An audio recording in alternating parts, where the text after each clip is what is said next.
আজ সন্ধ্যা থেকে অর্থাৎ যখন সূর্য অস্তমিত হয়েছে সেই তখন থেকেই নতুন একটি মাসের সূচনা হয়েছে।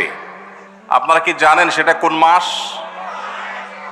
কোন মাস সেটা?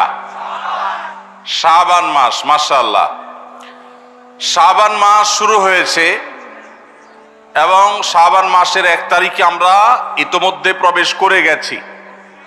শাবান মাস শুরু হয়ে যাওয়ার মানে হলো রমাদানের দিন গণনা শুরু হয়ে যাওয়া।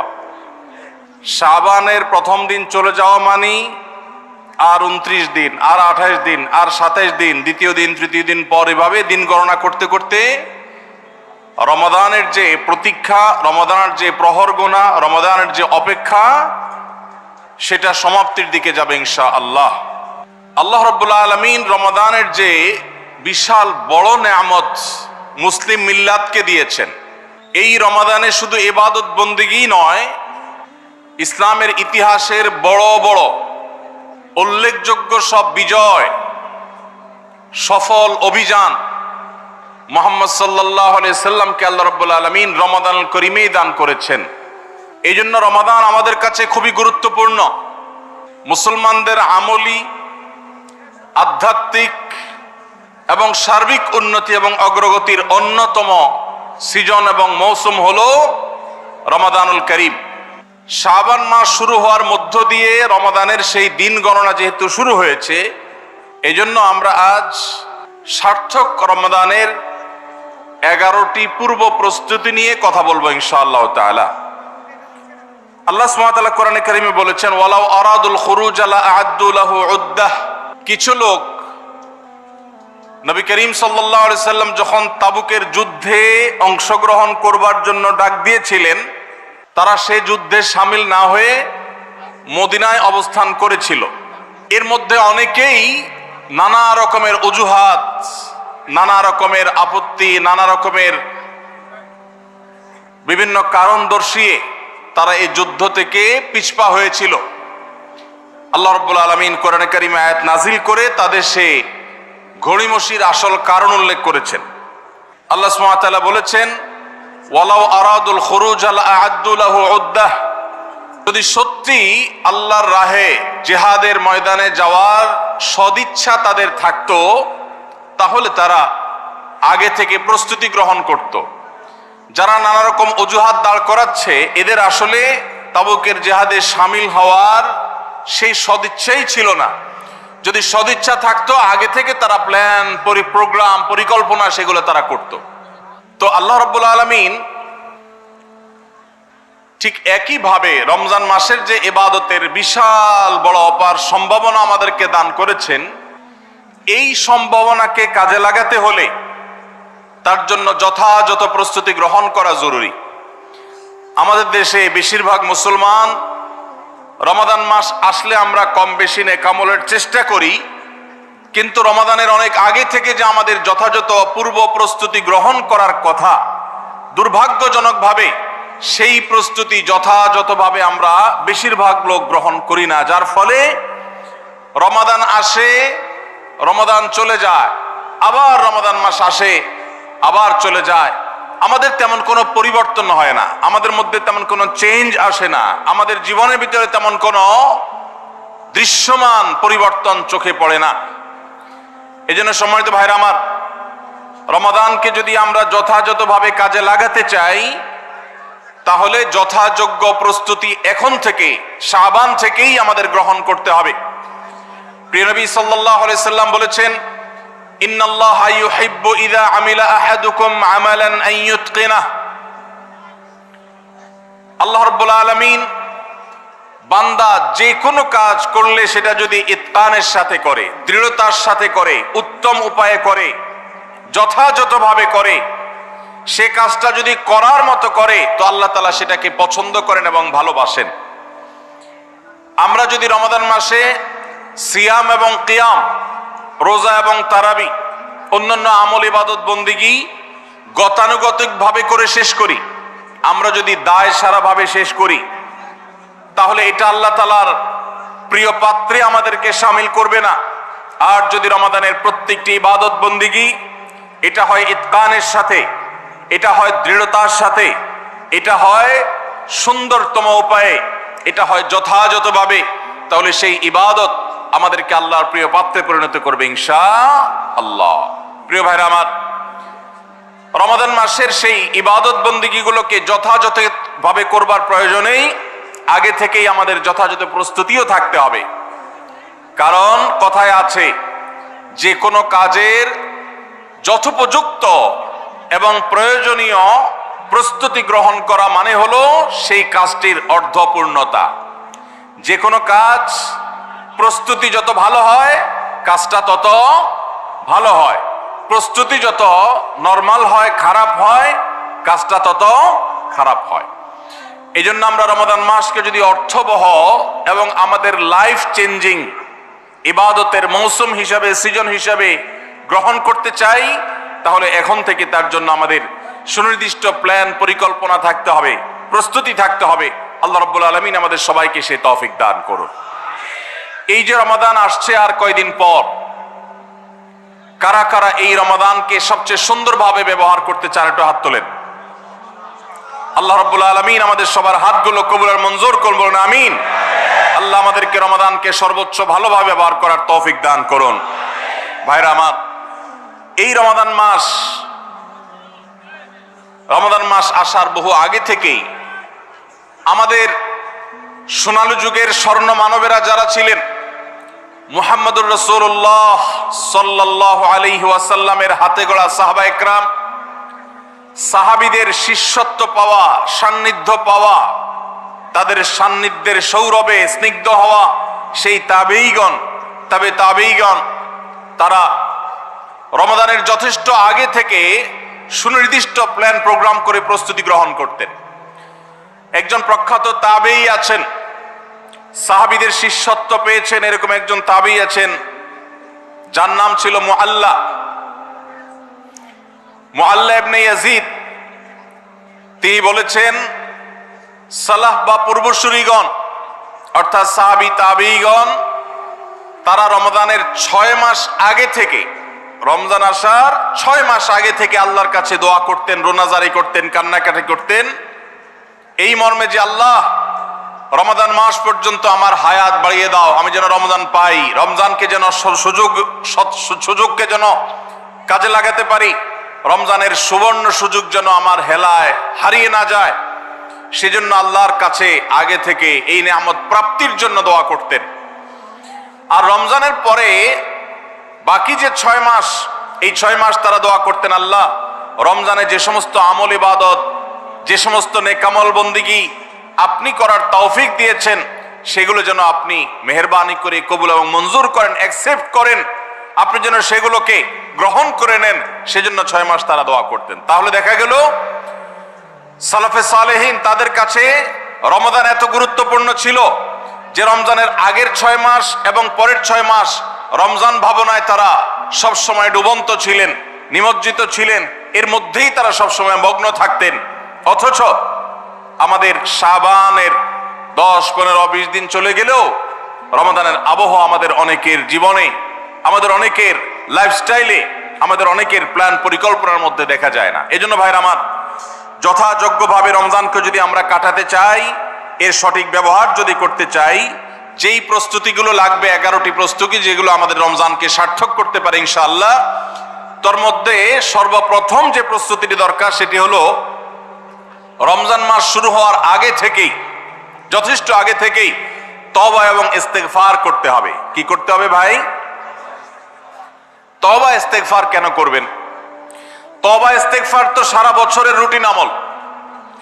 রমাদানকে কেন্দ্র করে রমজান মাসকে যদি আপনি সঠিকভাবে ব্যবহার করতে চান, তাহলে কেন আপনাকে তওবা ইস্তেগফার করতে হবে? কারণ হলো তওবা এবং ইস্তেগফার এর মাধ্যমে আমরা আল্লাহর রহমতের উপযুক্ত হব। মক্কার মসজিদুল হারামের ইমাম শেখ আব্দুর রহমান আস-সুদাইস হাফিজাহুল্লাহ, তার কাছে সৌদি আরবের কিছু যুবকরা এসেছিলেন, এসে বললেন, শেখ, প্রতি বছর রমজান আসলেই আমরা অনেক প্ল্যান প্রোগ্রাম করি, অনেক কোরআন খতম দিব, অনেক নেকামল করব, দোয়া রোনাজারি করব, দান সাদাকা করব। দুর্ভাগ্যজনক ভাবে সেটা আমাদের আর রমজান মাসে করা হয় না। আফসোস করতে করতে রমজান মাস পার হয়ে যায়। আপনি আমাদেরকে পরামর্শ দিন, কেন আমাদের প্রতি বছর জীবনে রমজান আসে অথচ সেটা সঠিক ব্যবহার করতে পারি না। তখন শেখ সুদাইস তাদেরকে বলেছিলেন, রমাদান মাসে ইবাদত বন্দেগী করতে পারা এটা আল্লাহর নেয়ামত, এটা আল্লাহর অনুগ্রহ, এটা আল্লাহর রহমত। যে রমজান পেয়েও ইবাদত করতে পারলো না সে তো হতভাগা, কপাল পোড়া। এই হতভাগ্যের কাতারে সাধারণত সেই মানুষগুলোই পড়ে যারা আল্লাহর রহমতের উপযুক্ত না। আমরা নানাবিধ অপরাধে, নানাবিধ গুনাহ করে, নানাবিধ নাফরমানি করে আল্লাহর রহমতের উপযুক্ততা আমরা হারিয়ে ফেলেছি, যার কারণে রমজানের ইবাদতের তৌফিক হয় না। এই জন্য তিনি তাদেরকে নসিহা করেছিলেন যে আমি তোমাদেরকে উপদেশ দিচ্ছি, রমজান আসার আগে থেকেই আগের যে সমস্ত গুনাহ খাতা হয়েছে, যে সমস্ত নাফরমানি হয়েছে, আল্লাহর অবাধ্যতা হয়েছে, সেগুলোর জন্য চোখের পানি ফেলে রোনাজারি করে আল্লাহর কাছে ক্ষমা চাও। আল্লাহর কাছে ক্ষমা চেয়ে যদি আগের সবগুলোকে ভ্যানিশ করতে পারো তাহলে আল্লাহর কাছে রহমতের উপযুক্ত হবে। বিষয়টা অনেকটা হালখাতার মতো। আপনার আগের দেনা দায় সব যখন পরিশোধ করে দিয়েছেন, নতুন করে আবার আপনি ধার করার, বাকিতে নেওয়ার উপযুক্ততা আপনার অর্জন হবে। ঠিক একইভাবে আমাদের নানা নাফরমানের কারণে আল্লাহর রহমত থেকে আমরা দূরে সরে গেছি। লানত অর্থাৎ রহমত থেকে দূরে সরে যাওয়া, এটার উপযুক্ত হয়ে গেছি অনেকে। এই জন্য ভাইরা, এখন থেকে রমাদানের প্রস্তুতির নিয়তে আল্লাহর কাছে তওবা করা, গুনাহ মাফ চাওয়া, ইস্তিগফার করা, জীবন পরিবর্তন করবার সংকল্প করা, এটা হবে আমাদের রমাদানের প্রথম প্রস্তুতি। চেষ্টা করব তো ইনশাআল্লাহ। প্রতিদিন যখনই তৌফিক হয় আল্লাহর সাথে একটু কথা বলবেন, আল্লাহ আমার সমস্ত গুনাহগুলো মাফ করে দিন, আমার নাফরমানি মাফ করে দিন, আমাকে আপনি ক্ষমা করে দিন। আমি যদি আপনার রহমতের জন্য কোনো কারণে অনুপযুক্ত হয়ে যাই, আমার কোনো বদবখতির কারণে, আমার কোনো কৃতকর্মের কারণে, তো আপনি সেগুলো মাফ করে দিন। এই যে দোয়া, এই দোয়া আপনাকে রমাদানে আল্লাহর ইবাদত বন্দেগী করার, আল্লাহর কাছে রোনাজারি করার, আল্লাহর কাছে ভালো আমল নিবেদন করার যে তৌফিক, এটার উপযুক্ত করে দিবে ইনশাআল্লাহ। তাহলে রমাদানের প্রস্তুতির প্রথমটি আমরা পেয়ে গেলাম, সেটা হলো আগের গুনাহ খাতাগুলো থেকে ইস্তিগফার করা, তওবা করা, ফিরে আসা। এর মধ্য দিয়ে রমাদানে ইবাদতের জন্য নিজেকে প্রস্তুত করব ইনশাআল্লাহ। চেষ্টা করা যাবে না ইনশাআল্লাহ। নাম্বার 2, দ্বিতীয় প্রস্তুতি হলো রমাদান মাসে আল্লাহ রাব্বুল আলামিন এই মাসের যে ফজিলত বর্ণনা করেছেন, কোরআন এবং হাদিস সম্পর্কে যাদের মৌলিক ধারণা আছে, হাদিসে রাসূল সম্পর্কে যাদের একটু ঘাটাঘাটিও আছে, তারা জানেন 2-3টা আমল সম্পর্কে কোরআন এবং সুন্নাহর সবচেয়ে বেশি সংখ্যক ভাষ্য বর্ণিত হয়েছে। সবচেয়ে বেশি সংখ্যক। এত ফজিলতের, এত তাৎপর্যের, এত মর্যাদার হাদিস আর অন্য আমল সম্পর্কে সাধারণত দেখা যায় না। সেই কয়েকটি আমল যেগুলোর ফজিলত বিপুল পরিমাণ, যেগুলোর ফজিলত সম্পর্কিত হাদিসের সংখ্যা অনেক, সেই রকম আমলগুলোর মধ্য থেকে অন্যতম আমল হলো এই রমাদান কেন্দ্রিক আমল, সিয়াম, রোজা, এগুলোর ফজিলত।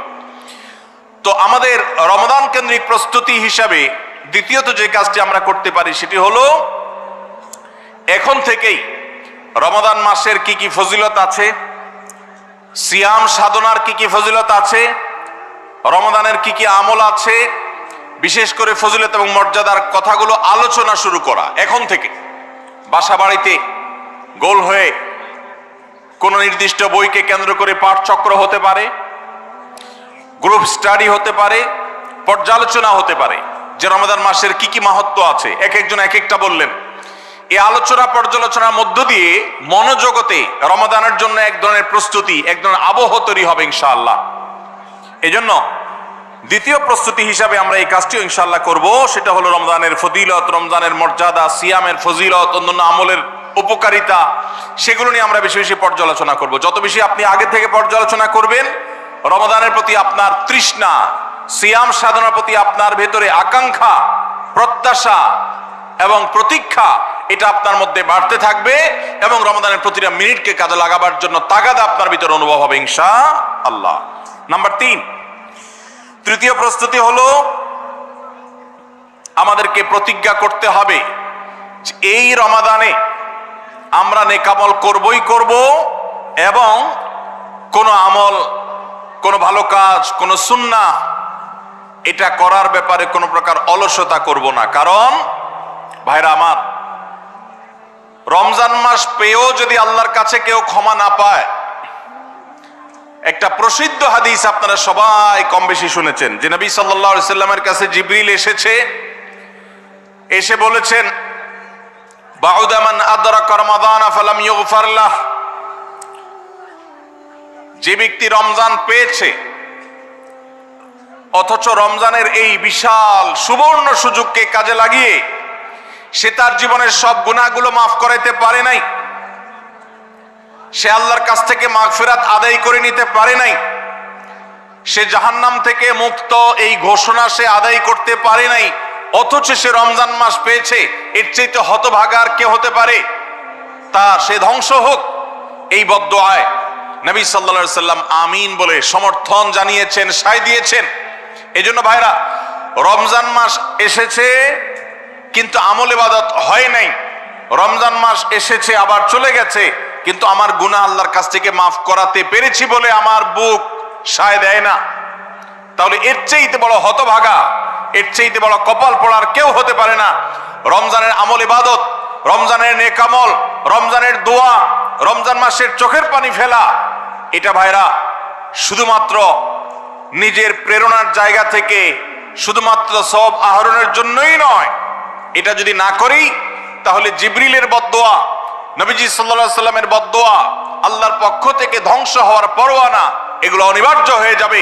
এই কথা চিন্তা করে এখন থেকে রমাদান কেন্দ্রিক প্রস্তুতির অংশ হিসাবে আমাদেরকে প্রতিজ্ঞা করতে হবে, এইবারের রমাদানের প্রতিটা দিন আমি আল্লাহর কাছে চোখের পানি ফেলে একটা নির্দিষ্ট সময় কান্নাকাটি করব, আমার গুনাহ খাতাগুলোকে মাফ করাবো, জাহান্নামীদের তালিকা আমার নাম যদি কোনো কারণে যেয়ে থাকে, আমি এমন ভাবে রোনাজারি করব, এমন ভাবে ইস্তেগফার করব, এমন ভাবে চোখের পানি ফেলবো, একান্ত নীরবে আল্লাহর সাথে কথা বলবো যেন আমার সমস্ত গুনাহগুলো মাফ হয়, জাহান্নামীদের তালিকা থেকে যেন আমার নাম কেটে যায়। এর জন্য ভাইরা এখন থেকে প্রতিজ্ঞাটা করতে হবে। প্রস্তুতি হলো কাজ হবে রমজানে, কিন্তু প্রতিজ্ঞা হবে এখন থেকে যে আমি কোনোভাবে এইবারের রমজানের সুযোগ আর হাতছাড়া করব না ইনশাআল্লাহ। তাহলে 3 নম্বর হলো যে রমজান কেন্দ্রিক সমস্ত আমলগুলো করব, আল্লাহর কাছে তওবা ইস্তেগফার করে নিজের গুনাহগুলোকে মাফ করায় ছাড়বো, জাহান্নাম থেকে মুক্তি তথা নাজাত এটা নিজের করে নেব, এই মর্মে প্রতিজ্ঞাটা এখন থেকে যেই কয়দিন রমজান আসতে সময় আছে প্রতিদিন আমাকে নবায়ন করতে হবে। প্রতিজ্ঞা আজকেরটা যেভাবে হবে কালকেরটা আরো স্ট্রং হবে, তারপরের দিন আরো স্ট্রং হবে। প্রতিদিন আমি স্বপ্ন লালন করব কবে রমজান শুরু হবে, আর আমি আল্লাহ রাব্বুল আলামিনের কাছে রমজানের এই সমস্ত ইস্তেগফার, তওবা, আমল এগুলোকে নিবেদন করতে থাকবো। চেষ্টা করা যাবে না ইনশাআল্লাহ? তাহলে 3 নম্বর প্রস্তুতি হলো রমজান মাসে নেক আমল করার প্রতিজ্ঞা করা, মাগফিরাত এবং নাজাত আদায় করার প্রতিজ্ঞা এখন থেকে করা। নাম্বার 4 নম্বর যে প্রস্তুতিটা আমাদের নিতে হবে সেটা হলো, যদি আগের রমজানের কোন রোজা কারোর কাজা থাকে, এই রমজান আসার আগে শাবান মাসের মধ্যেই সেই কাজাগুলো আদায় করে ফেলা উচিত। আম্মা জান আয়েশা রাদিয়াল্লাহু তাআলা আনহা বলেছেন যে নারী হিসাবে রমজান মাসে যে কয়েকটা রোজা ভাঙতি পড়ে, নবীজি সাল্লাল্লাহু আলাইহি সাল্লাম রমজান পরে পুরো সময়টা তার কাছে থাকার কারণে তিনি সেই রোজাগুলো রাখার সুযোগ সেভাবে পেতেন না, স্বামীর হকের কথা মাথায় রেখে রোজাগুলো রাখতেন না। এবং শাবান মাস আসলে নবীজি সাল্লাল্লাহু আলাইহি সাল্লাম নিজেও বেশি বেশি নফল রোজা রাখতেন। ওই সুযোগে মা আয়েশা রাদিয়াল্লাহু তাআলা আনহা বলেছেন যে তিনিও তার রমজানের বাকি রোজা যেগুলো ছিল ভাঙতি রোজা, সেগুলো তিনি রেখে ফেলতেন। তো হাদিস থেকে বোঝা যায় রমজানের রোজা যদি কারোর কাজা হয়, পুরুষদের অসুস্থতার কারণে হতে পারে, মা বোনদের মাসিকার কারণে হতে পারে, তাহলে সেই রোজা যত দ্রুত সম্ভব আমরা কাজা করে ফেলবো। এবং সেই কাজা করতে যদি কোনো কারণে, যৌক্তিক কারণে বা যে কোনো কারণে যদি বিলম্ব হয়, তাহলে এই বছরের আসন্ন রমজানের প্রস্তুতির অংশ হিসাবে আগের রমজানের কোনো ভাঙতি রোজা থাকলে সেগুলো সব রেখে কাজা করে সম্পূর্ণভাবে এই রোজার জন্য প্রস্তুত হবে। এটা হলো 4 নম্বর প্রস্তুতি। নাম্বার 5 নম্বরে রমজানের প্রস্তুতি হলো আল্লাহ রাব্বুল আলামিনের কিছু সাধারণ ক্ষমা আছে, কমন ক্ষমা, গণহারে মাফ। আল্লাহ তাআলার এই যে সাধারণ ক্ষমা, গণহারে মাফ, দুটি বিষয় এই গণহারে মাফ থেকে মানুষকে দূরে সরিয়ে রাখে। আল্লাহর গণহারে যে ক্ষমা, এই গণক্ষমার উপযুক্ততা নষ্ট করে দেয় দুটি জিনিস। তার একটি হলো শিরক, আরেকটি হলো হাসাদ। একটা হলো হিংসা, আরেকটা হলো শিরক।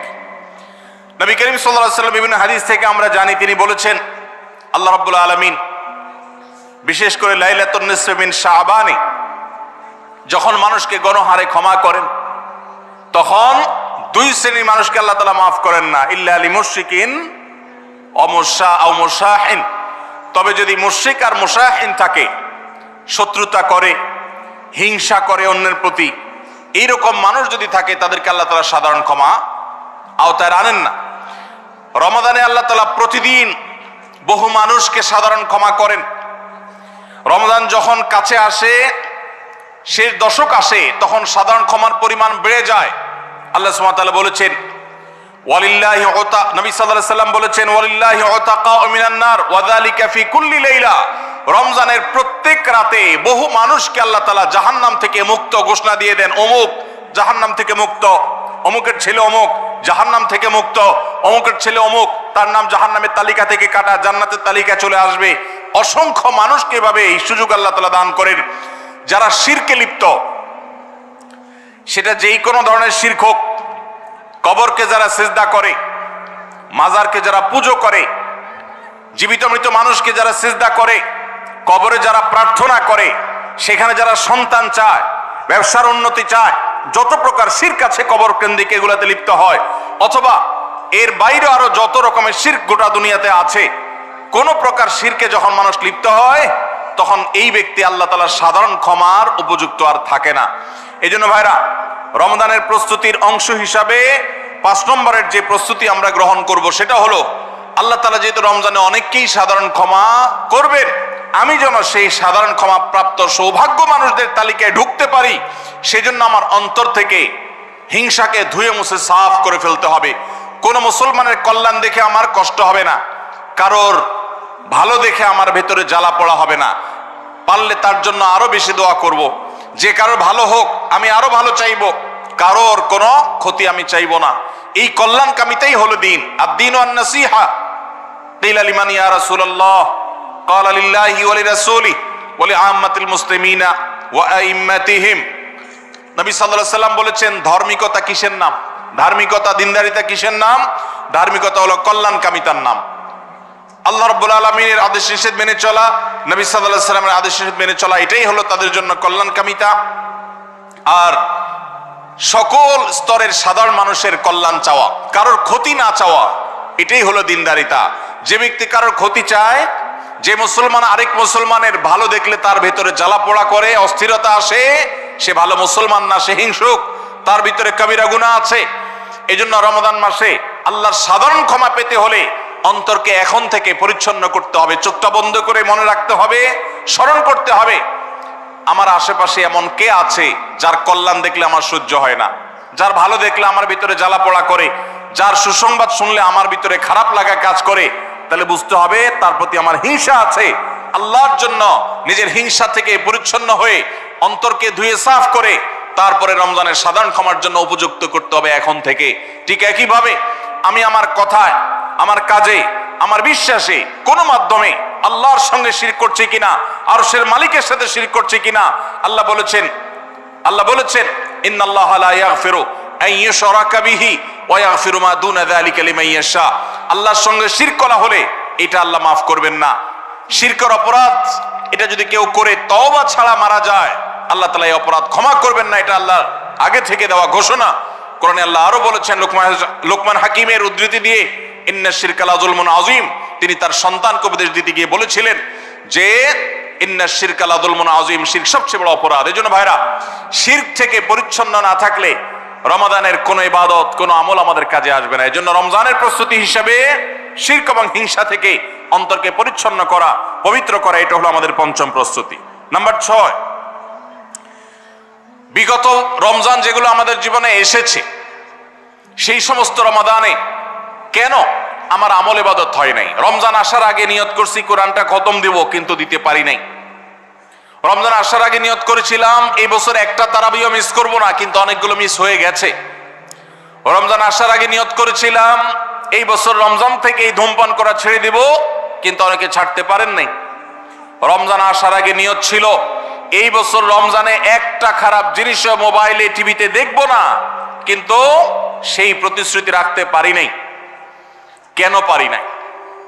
বিগত রমজানের সমস্ত আমল নামা নিয়ে বসতে হবে এখন থেকে, শাবান থেকে, আজকে থেকেই, যে আমার গত রমজানে আমল ইবাদতের ক্ষেত্রে প্রতিবন্ধকতা বাধাগুলো কি কি ছিল, একটা একটা করে সম্ভব হলে লিখে ফেলবেন। নাম্বার 1, আমি তারাবিটা নিয়মিত পড়তে পারি নাই কারণ অমুক অমুক বন্ধুর সাথে আড্ডায় যেতে হয়েছে, তাহলে এটা আমার একটা বাধা। আমি হারাম জিনিস থেকে বেঁচে থাকবো কিন্তু পারি নাই কেন? কারণ ফেসবুকে ঢুকছে একটা কাজে, সেখান থেকে আমার আরো 5টা অকাজ করা লাগছে, তাহলে এটা আরেকটা কারণ ফেসবুক। এইভাবে একটা একটা করে আপনি যদি কারণ লেখেন, লেখার পর আসন্ন রমাদানকে অর্থবহ এবং সার্থক করবার স্বার্থে এবং প্রয়োজনে সেই চিহ্নিত কারণগুলো একটা একটা ধরে হিম্মত করে সৎসাহস করে আল্লাহকে সন্তুষ্ট করবার আশায় ছুঁড়ে ফেলে দিতে হবে নিজের জীবন থেকে। এই সংকল্প এবং এই কাজটা যদি আপনি করতে পারেন, তাহলে ইনশাআল্লাহ আপনি দেখবেন আপনার এই রমজান আপনার জীবনের শ্রেষ্ঠ রমজান হয়েছে। ভাইরা আমার, নবী করিম সাল্লাল্লাহু আলাইহি সাল্লাম তাঁর জীবদ্দশায় কয়টা রমজান পেয়েছেন? মাত্র 8টা রমজান পেয়েছেন। দ্বিতীয় হিজরিতে রমজানের রোজা ফরজ করা হয়েছে, 10ম হিজরিতে আল্লাহ তাকে দুনিয়া থেকে নিয়ে গেছেন। মাত্র 8টা রমাদান তিনি পেয়েছেন নবী সাল্লাল্লাহু আলাইহি সাল্লাম। বহু সাহাবী আছেন তাদের জীবনে রমজান মাত্র পেয়েছেন একটা রমজান পেয়েছেন। এরপরে রমজান আসার আগে হয়তো জিহাদের ময়দানে গিয়ে শাহাদাত বরণ করেছেন।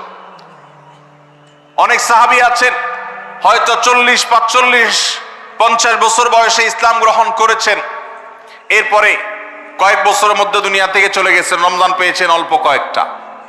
আর আমরা জন্মসূত্রে মুসলমান হওয়ার সুবাদে এক একজন মানুষ 20টা, 30টা, 40টা, 50টা রমজান আমরা পেয়েছি। দুর্ভাগ্য আমাদের, সাহাবা একরাম মাত্র 2, 4, 5টা রমজান পেয়ে তাদের জীবনকে যেই পর্যায়ে নিয়ে গেছেন, আমরা বেশিরভাগ মানুষ জীবনে 30, 40, 50টা রমজান পেয়েও আমাদের জীবনকে সে পর্যায়ে নিতে পারি নাই।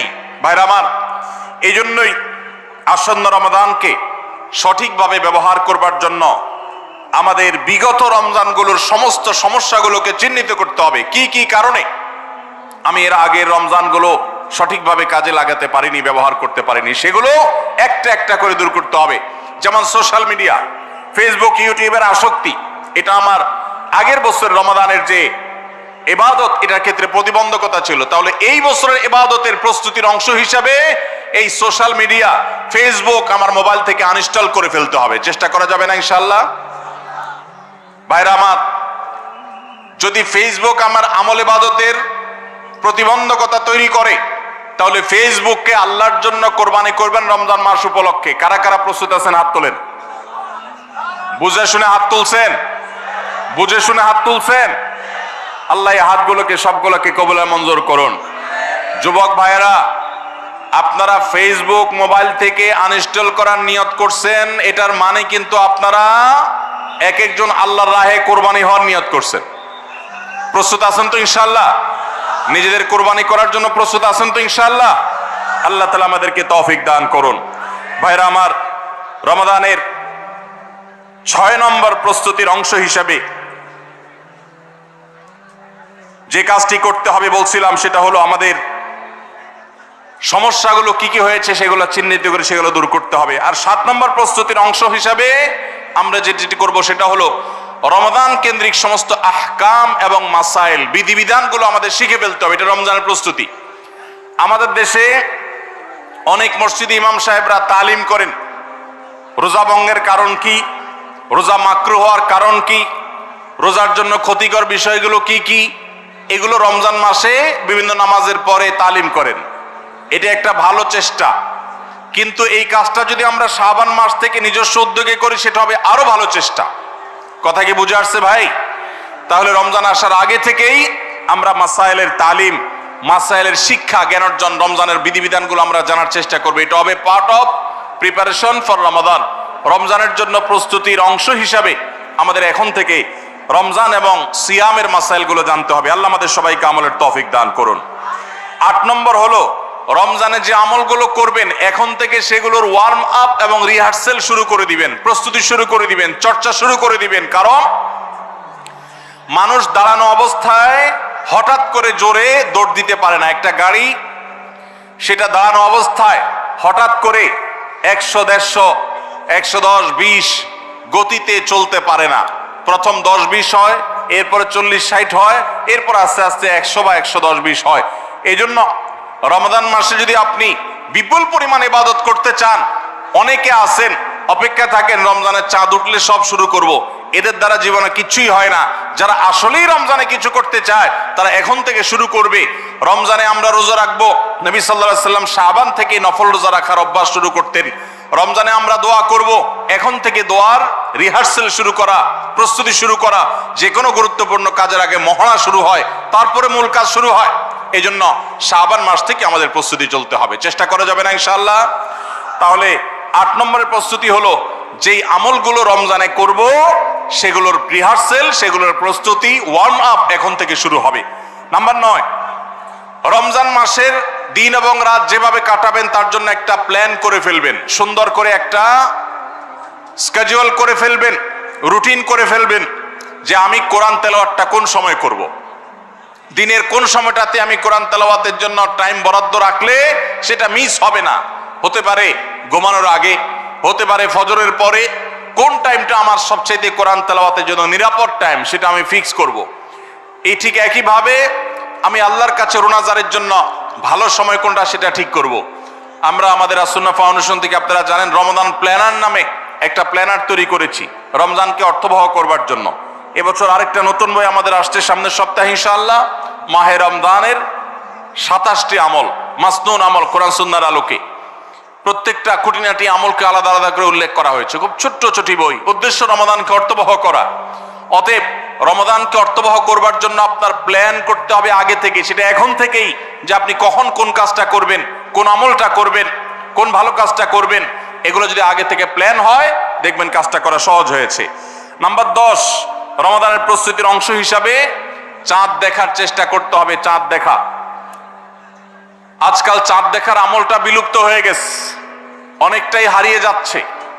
চাঁদ দেখা কমিটি ছাড়া সাধারণ মানুষ চাঁদ দেখতে আমরা ভুলে গেছি। আমরা চাঁদ দেখি কিন্তু ফেসবুকে, আকাশে না। চাঁদ কি ফেসবুকে দেখবেন না আকাশে দেখবেন?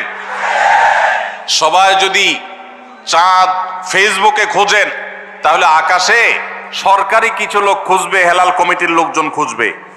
হেলাল কমিটির লোকদের উপরে ভরসা করে যদি এই কোটি কোটি মানুষ তাদের রোজা রাখে তাহলে প্রায় বছর দেখেন গন্ডগোল লাগে। চাঁদ উঠছে আবার উঠে নাই, উঠে নাই ঘোষণা হয়ে আবার 11টা বাজে 10টা বাজে উঠছে। এই ঘটনা হয় না? হয় না? এই ঘটনা এই জন্য হয় যে আমরা সবাই চাঁদ দেখার দায়িত্বটা পালন করি না। নবীজি বলেছেন, সুমু লিরুইয়াতিহি ওয়া আফতিরু লিরুইয়াতিহি, তোমরা রোজা রাখো চাঁদ দেখে, আবার ঈদও করো চাঁদ দেখে।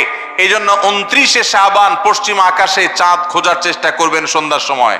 চেষ্টা করবেন না ইনশাআল্লাহ?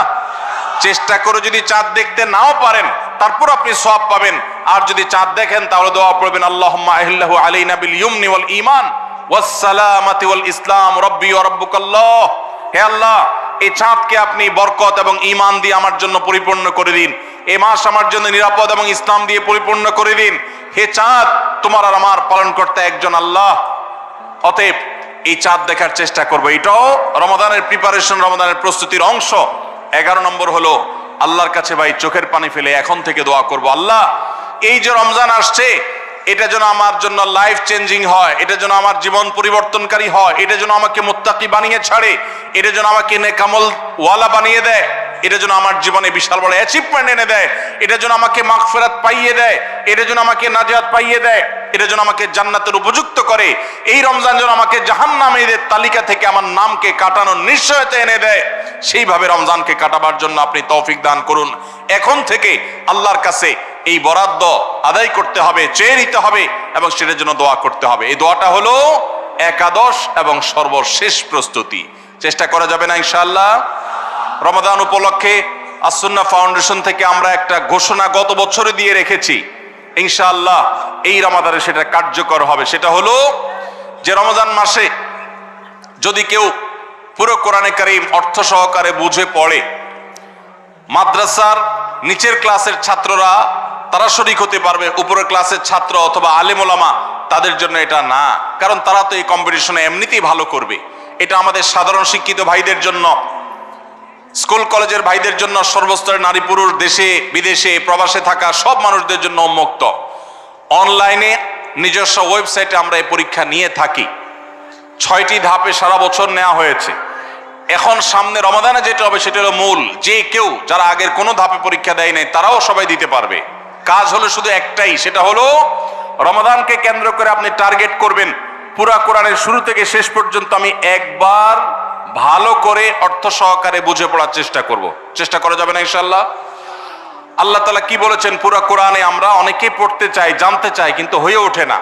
আপনি এই রমজানকে কেন্দ্র করে যদি টার্গেট করেন প্রতিদিন আমি 1 পারা বা 1.5 পারা, ইমাম সাহেব বা হাফেজ সাহেব তারাবিতে যে তেলাওয়াত করেন পুরো পারাটা আমি যদি সুন্দর করে দেখে যাই এবং দেখার পরে পরিবারের লোকদের সাথে গ্রুপ স্টাডি করি, মুদারাসা করি, যেটা নবী সাল্লাল্লাহু আলাইহি সাল্লাম জিবরিলের সাথে করতেন, সেটা যদি আপনি করেন তাহলে রমজানের শেষ জুমাবার বাদ ফজর অনলাইনে আমাদের পেজ থেকে লিংক দেওয়া হবে। লিংকে ক্লিক করে শর্ট টার্মে একজন একটু রেজিস্ট্রেশন করে দিতে হবে, নিজে পারলে ভালো, না হলে যারা অনলাইন বোঝে তারা 1 মিনিট লাগবে রেজিস্ট্রেশন করতে, বাস। এরপরে আপনি ডাইরেক্ট পরীক্ষা দিতে পারবেন। এমসিকিউ প্রশ্ন, একটা অক্ষরও লিখতে হবে না, সব প্রশ্ন উত্তর দেওয়া আছে, 4টা উত্তর দেওয়া থাকবে, সঠিকটা সিলেক্ট করতে হবে।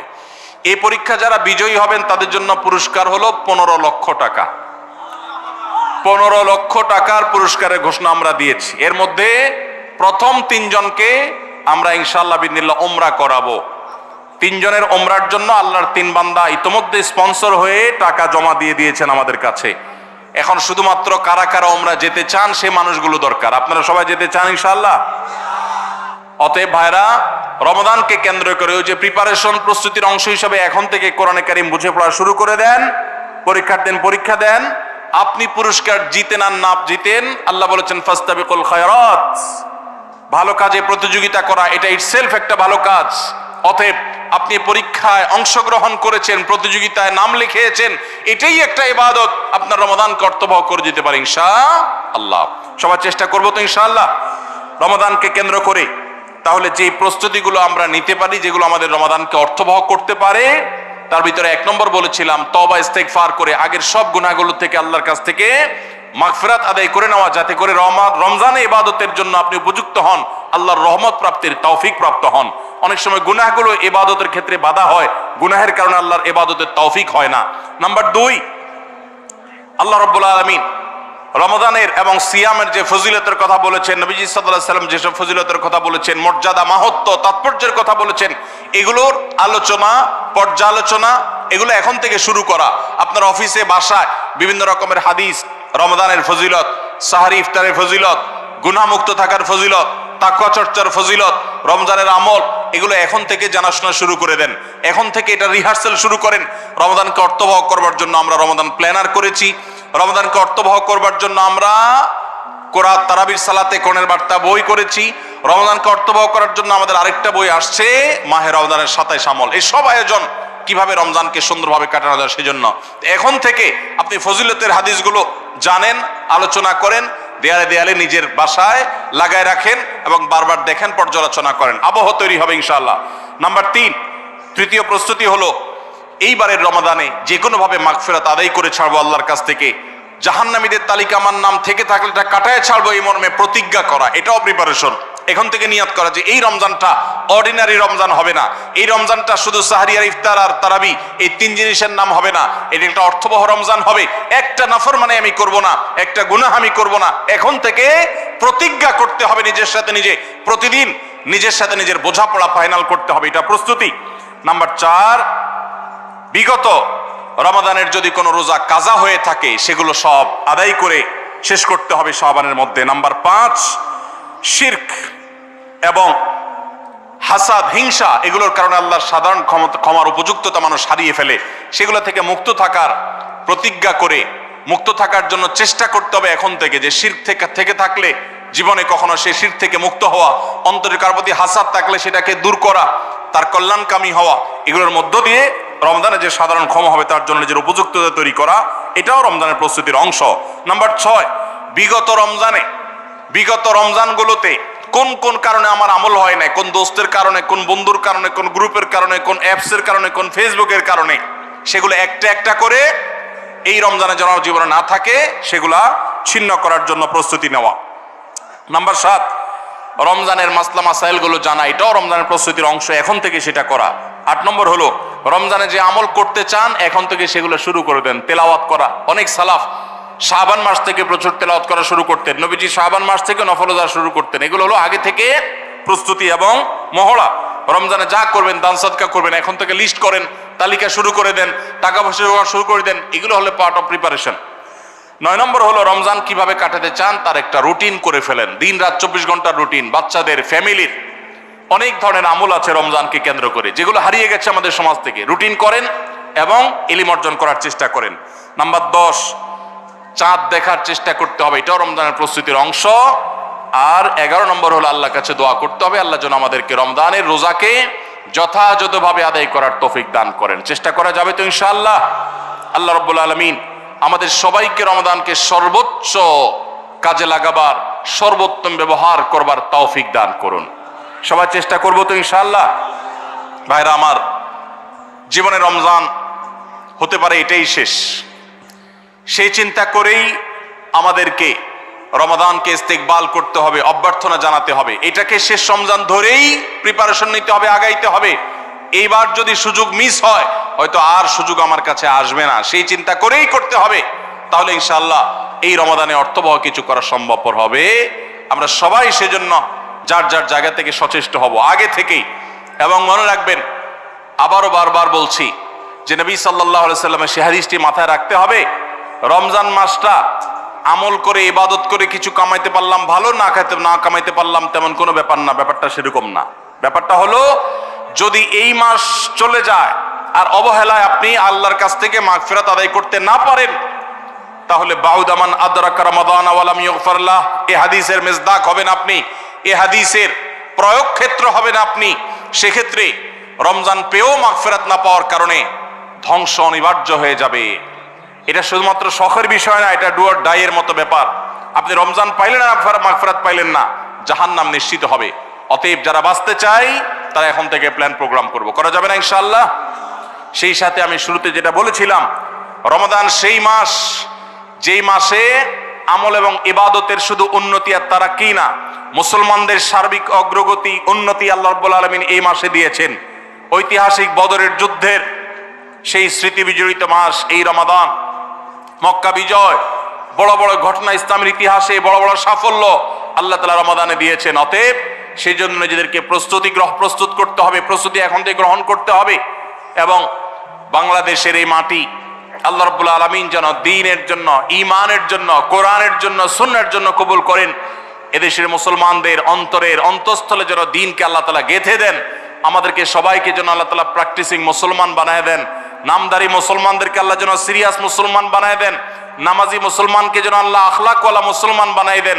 আখলাকওয়ালা মুসলমানকে যেন আল্লাহ মুখলিস মুসলমান বানায় দেন। আমরা সব সময় দোয়া করবো ইনশাআল্লাহ।